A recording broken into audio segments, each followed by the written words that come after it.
இப்போ இருக்க நவீன கால பொண்ணுங்களுக்கு கால் மேல கால் போட்டு உட்காருறது ரொம்பவே பிடிச்ச விஷயங்க.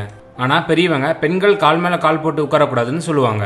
ஆனா இப்ப இருக்க நாகரிக பெண்கள் ஆண்கள் மட்டும்தான் கால் மேல கால் போட்டு உட்காரணுமா, எங்களுக்கும் சம உரிமை வேணும், நாங்களும் இனிமேல் கால் மேல கால் போட்டு தான் உட்காருவேன்னு சொல்றாங்க. ஆனா பெண்கள் கால் மேல கால் போட்டு உட்கார்ந்தா ஏற்படுற பிரச்சனைகள் என்னென்னு உங்களுக்கு தெரியுமாங்க? வாங்க பார்க்கலாம்.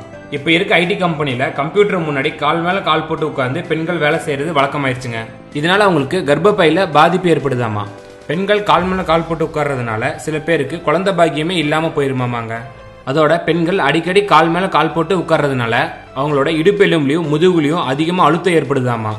அதனால தாங்க பொண்ணுங்களுக்கு 30 வயசுக்கு மேல இடுப்புலையும் முதுகுலையும் அதிகமா வலி எடுக்குது. இது மட்டும் இல்லைங்க, நீங்க சும்மா கால் மேல கால் போட்டு உட்கார்றதுனால உங்க காலில் கீழ்ப்பகுதியில ரத்த ஓட்டம் பாதிக்குமாமா. இதனால உங்களுக்கு வெரிகோஸ் வெயின்கிற நோய் வர்றதுக்கு வாய்ப்பு இருக்காமாங்க.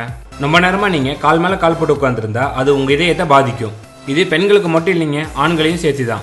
ஆண்களும் கால் மேல கால் போட்டு உட்கார்றது தப்பு தான். ஆண்கள் கால் மேல கால் போட்டு உட்கார்றதுனால அவங்களோட ஆண்மையை இழக்க அதிகமா வாய்ப்பு இருக்காமாங்க. இதுலயும் குறிப்பா ஆண்களுக்கும் பெண்களுக்கும் இப்பெல்லாம் ஜீன்ஸையும் லெகின்ஸையும் டைட்டா போறது ரொம்பவே பிடிச்சிருக்கு.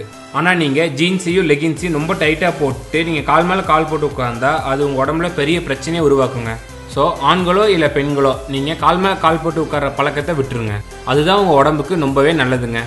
அடுத்த வீடியோ பார்க்கறதுக்கு முன்னாடி கீழே இருக்க சப்ஸ்கிரைப் பட்டனை கிளிக் பண்ணி எங்க தமிழ் கேர் சேனலை மறக்காம சப்ஸ்கிரைப் பண்ணுங்க.